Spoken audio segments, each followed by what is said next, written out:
All right, I came across an article the other day that talked about automation dependency and how little commercial airline pilots fly, both in Europe and the US.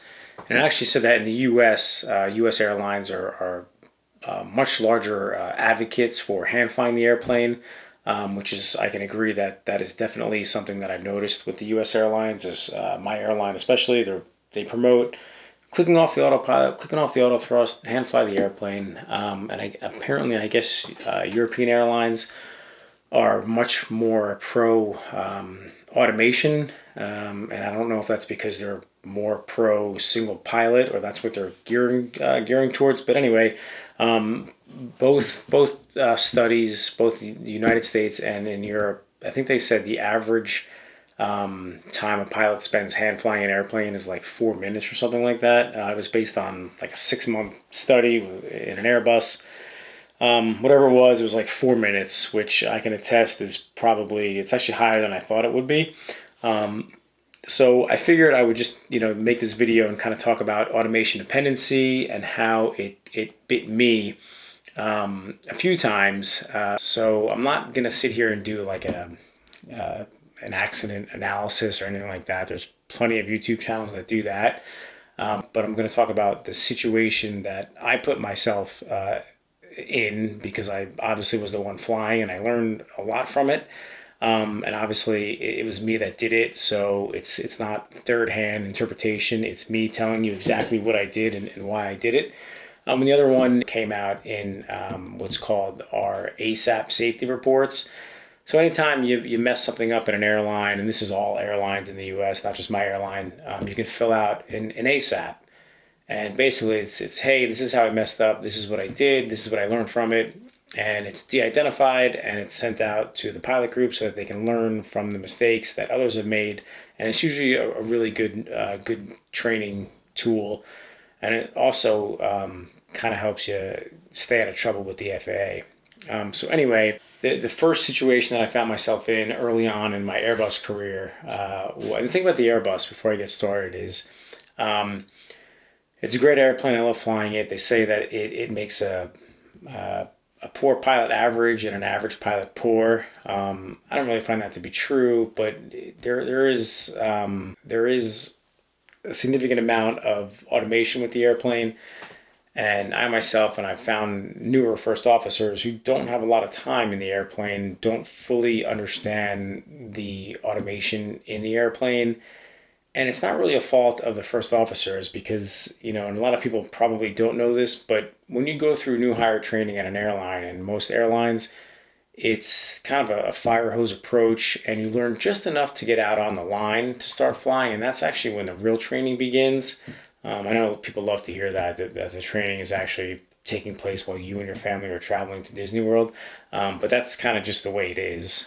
So unfortunately, there's just not enough time or money for the airlines to show you every single situation that you'll come across in an airplane. That being said, I learned early on, fortunately with good captains, they let me make some mistakes so that I can learn from those mistakes. Because if you're constantly micromanaging, it's very hard to learn. But at the same time, your goal is to safely move people from A to B, and you can't let the airplane get into an undesired state that could potentially, obviously bend metal, right? I mean, that's not what you're here to do. You're here to move people from A to B safely. But again, part of being a captain is actually mentoring the girl or guy sitting next to you so that when they become captains, they can do the same thing. So I was fortunate enough to have good captains do that. So anyway, one of the first mistakes that I made, in the Airbus, there's a couple ways to descend, but the basic way to descend is either a thrust idle open descent, where the thrust is idle and you descend at a predetermined speed. It pitches for that airspeed. Usually it's around 250 knots, right below 10. So that's what I was going for. In this case, we were, let's say, through 10,000 feet. We're going to go maintain something like 3,000 feet, something like that. So I was at a thrust idle open descent. Air traffic control told us, hey, there's traffic at 12 o'clock. He's orbiting at whatever it was, 3,000 feet. Do me a favor and level off. So I said, okay, no problem. So I clicked off the autopilot, but I left the auto thrust on because you can have the auto thrust on and the autopilot off and vice versa. So I leveled off at let's say 3,500 feet, and because I told the airplane to descend at 250 knots with thrust idle, I was now controlling the pitch, and I leveled off. So I level off at let's say 3,500 feet, and I'm outside looking for traffic, not noticing that the airspeed is bleeding off because I'm level flight, not pitching over. So a couple seconds later, the captain says speed, and I look at it, and I'm trying to understand what's happening, and it takes me a minute. He obviously understood right away, so he selected the speed, which now says, "Hey, I'm going to control the speed." At that point, it had gone down. He spun it back up to 250 knots. Thrust kicked in, no big deal. But if both of us were outside for the next minute or so, the speed would have decayed to the point of the airplane basically saying, "Hey, you're way too slow. You're going to stall the airplane, and we're going to go ahead and give you toga thrust." So toga thrust, in that case, it'd be called. I would hit alpha floor. It's called, and that's when it's a protective function of the auto thrust. It'll go from thrust idle to toga thrust. All right, take a minute to look at the speed tape here, and here's all the information on the Airbus there. And alpha floor is that tiger tail where it's basically orange, black, orange, black, orange, black. That once you get into that airspeed area, that is when the alpha floor will engage. The airplane will say speed, speed, speed, and then here comes the thrust, and then the alpha floor will flash. And I'm going to show you all this in an automation that I made with simulator. So that was a case of where the airplane was doing exactly what I told it to do, but I didn't quite understand the automation as much as I should have. Obviously, the captain did, and he caught it. All right, so in this case, we're at 2,000 feet. Air traffic control tells us to descend to 1,000 feet. We're on our way down. We're in a thrust idle, open descent. So again, thrust is idle, and the airplane is going to pitch down to descend at 250 knots. At some point, air traffic control says, "Hey, there's traffic below you. Tell you what, maintain 1,500 feet until the traffic passes." So I click off the autopilot. The auto thrust remains engaged, and I level off at 1,500 feet. So the airplane is doing exactly what I asked it to do, which is stay level at 1,500 feet, and the pitch is up to me to descend and maintain 250 knots, right? Well, I'm at 1,500 feet, and I am not descending, so what's going to happen to the airspeed? Well, it's going to decay, and this is what it's doing here. Now, to get myself out of that situation, and what the captain quickly pointed out, was I would just speed select 250, and you'll see 250 in blue, and then the thrust will start to spool up to 250 pretty quickly, no big deal. But if you do nothing, let's say you're both outside, you're both looking for traffic, the airspeed is going to continue to decay until it gets to a point where you're going to hit alpha floor, which is a function of the auto thrust, and it says, "Hey, we're getting too slow. I don't want the airplane to stall, so I'm going to go to toga thrust," which will turn into toga lock. So it's going to go alpha floor and then toga lock. So, and that does that to prevent the airplane from stalling. And it happens pretty quickly, and it's not violent, but again, it is pretty aggressive. And another thing of the airplane doing exactly what you're asking it to do is, and this is a big one that I see with a lot of pilots that come from regional airlines when they're flying, let's say, an Embraer or a CRJ. And I was the same way. Usually you use vertical speed. When I flew the ERJ 145, I use vertical speed all the time. The problem becomes when you're up at altitude, a lot of times air traffic control will say, "Hey, climb maintain 390, be at 390 in 2 minutes or less." And let's say you're at 35, and you say, "Okay, no problem.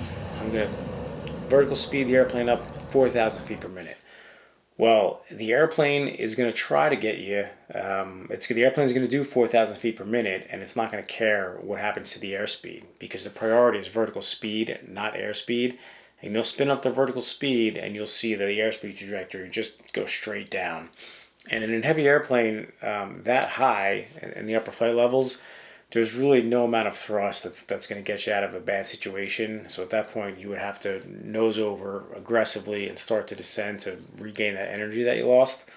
And I've seen that one a lot, where first officers will just spin the vertical speed up, and that's a bad one because you can't power your way out of that situation once you're behind the power curve. All right, so again, back to the airspeed tape. With autopilot and auto thrust on, theoretically, yeah, the airplane's not going to go any slower than that.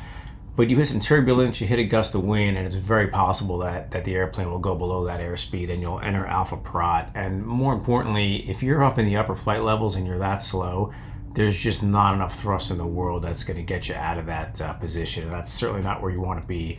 So at that point, you're going to have to trade some altitude for airspeed, because there's just not enough thrust to get you back up to a reasonable cruise speed. Also, that 100 knots, 120 knots, 140 knots, these are obviously more aligned with approach speed. This is not what the airplane would be doing up at cruise altitude. It would be well above that. But this is just to show you the speed tape and the alpha prot, alpha max, VLS, etc. All right, so here we are. We vertical speed up to 6,000 feet per minute. The airplane immediately is going to pitch up to achieve that. Yeah, you're at full thrust, but it's not really going to matter. Airspeed starts to bleed off quite rapidly. All right, now for training purposes, let's say you hit a gust of wind, or the airplane is just really slow to react and nose over, and you find yourself entering alpha prot. At that point, you are way behind the power curve, and you're going to have to trade a lot of altitude to get that wing flying again. And it's pretty often where air traffic control is going to ask you to maintain a certain altitude by a certain time. And usually I just tell them unable. Worst case scenario, they just give you a vector, but it certainly beats running out of energy at 390 in a heavy Airbus. And let's go over one more time what you're looking at on the speed tape here as a refresher. VLS, that's the lowest selectable airspeed. So you could select 100 knots on the Airbus, and it's not going to go any lower than VLS. The next thing that you're looking at is the tiger tail looking thing, and that's alpha prot. That's when you'll see alpha floor and the thrust spool on up. And then once you're out of alpha floor is when you go into toga lock.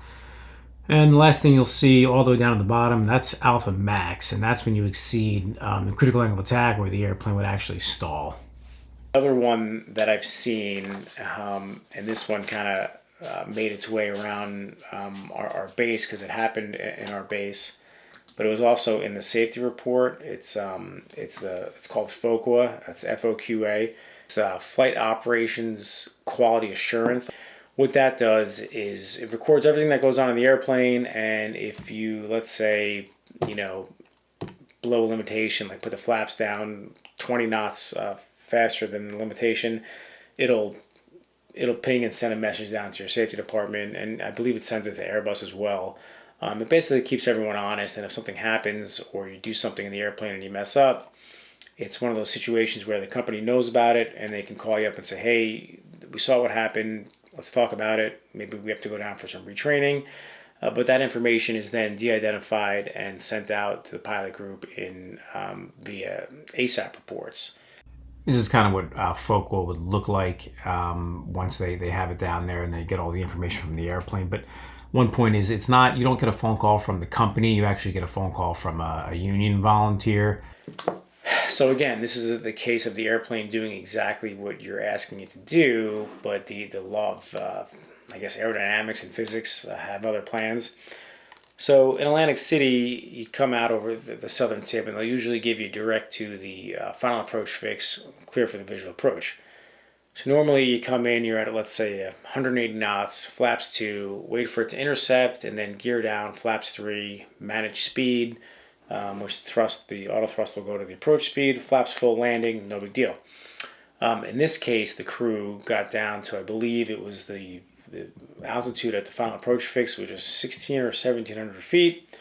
And prior to intercepting the localizer, and it's almost like a 90-degree intercept, they got the airplane configured, the gear was down, and they were on managed speed, which at that point it was the approach speed, which is, let's say, 15, 20 knots above the stall speed.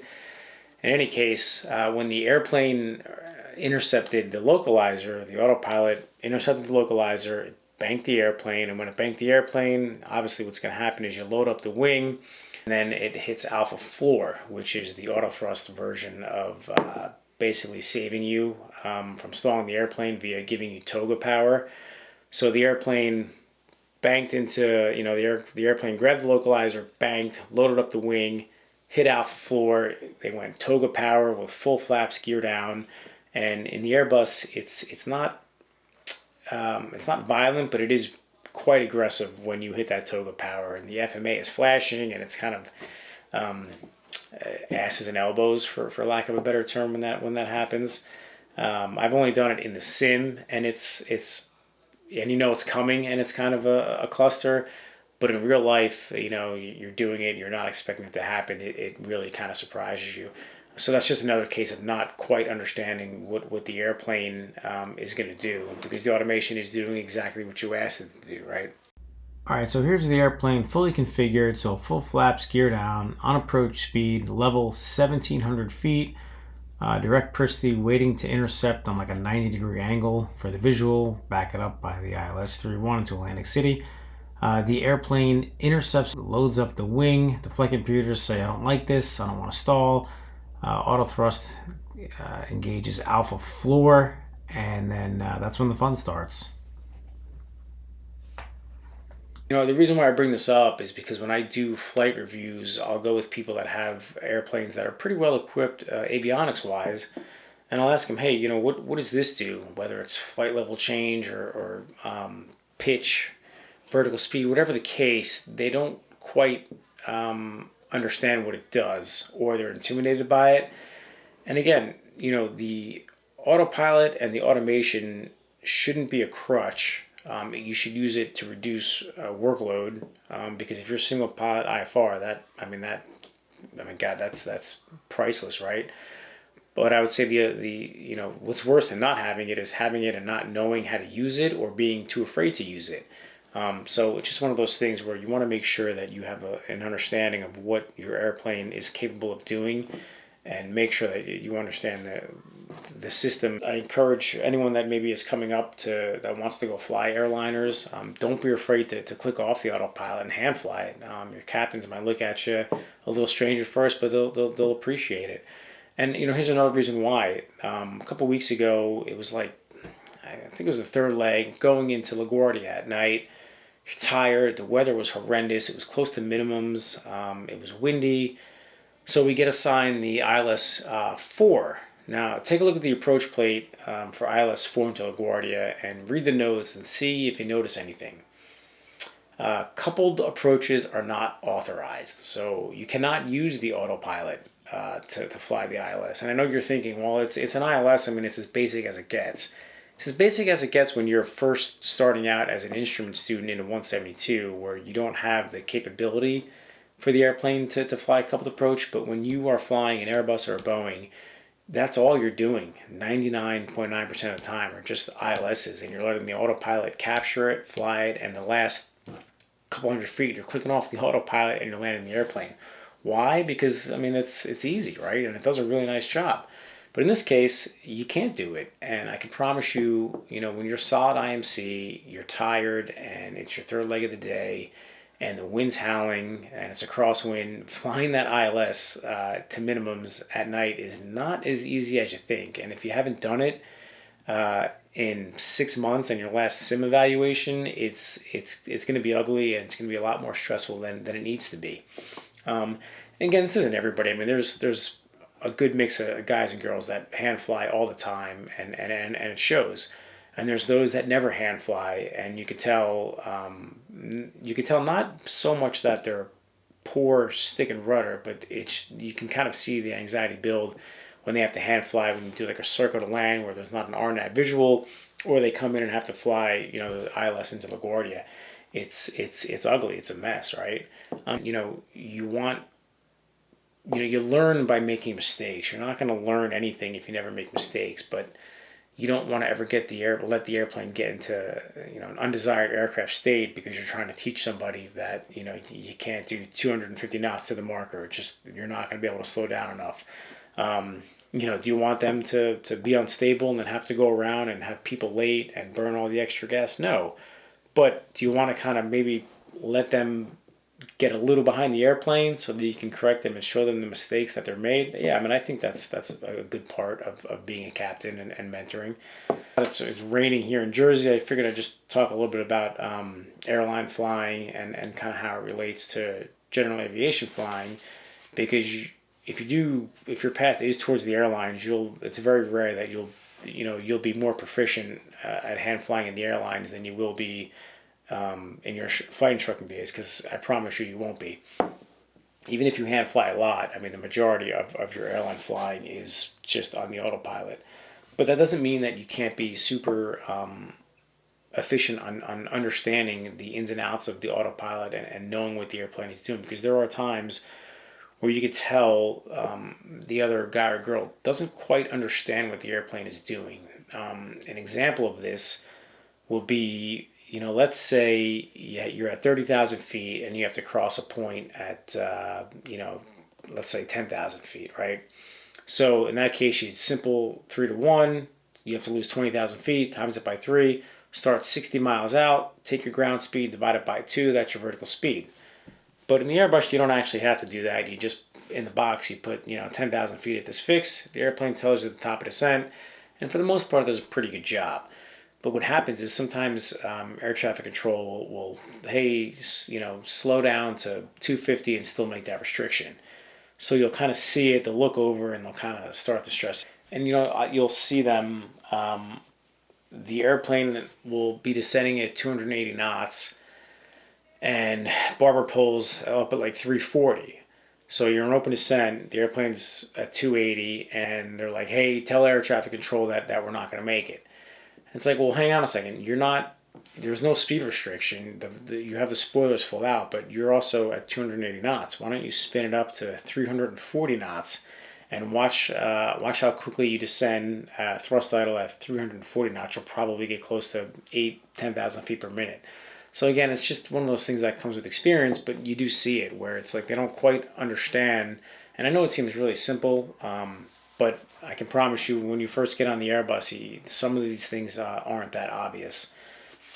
Whether it's the automation on an Airbus or it's the automation on a 172, 182, use it as a means of reducing workload. Don't use it as a crutch, and make sure you understand what it can and what it cannot do. Next week, I'm going to Sun and Fun. If anyone's there, kind of hunt me down. I'm doing a meet and greet. I think it's on Friday at, I want to say 11 at the AOPA tent, but come say hello. And the airplane, the Cub, should go to annual probably during that week, and I'll have a couple more videos of that. And then the next video I'm going to make is Insta360 sent me one of their newer cameras, and they want to get me, they want me to get a bunch of different shots.